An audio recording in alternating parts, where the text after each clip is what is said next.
The story of Selene and Endymion, a story from the Severan period, is depicted on this Roman sarcophagus. It is a beautiful yet sad tale of unrequited love, dedicated to a woman named Arria who lived 50 years and 10 months, as the inscription says, by her daughter Annina Hilaria, whose portrait is carved to the right of the inscription. It is a beautifully detailed stone coffin.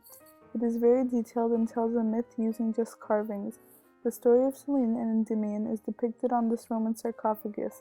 Selene was known as the goddess of the moon, and her Roman name is Luna.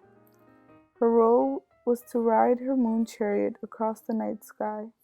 She is shown in the middle of the sarcophagus. To the right is Endymion.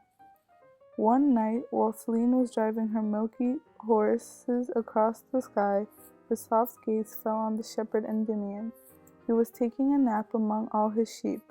When Selene saw him sleeping so peacefully, she fell in love with him. She couldn't get him out of her head. That night, Selene went to Zeus and asked if Endymion could be granted eternal youth and eternal life. However, she remembered her sister Eos's bad luck with mortals and eternal life. She did not wish to be left with a grasshopper. Zeus granted Selene's wish, and Endymion slept on for eternity, smiling in his sleep. A female figure stands above him and is pouring a potion of immortality and holding sleep-inducing poppies.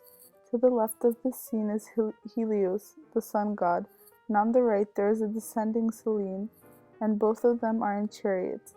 Endymion dreamed that he had the moon in his arms, but it was more than a dream, because Selene bore 50 daughters to Endymion, all beautiful, pale, and sleepy.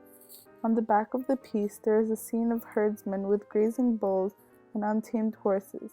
In this piece there are allusions to the never-changing cycle of nature, combined with the myth of fulfillment through unending youthfulness and sleep.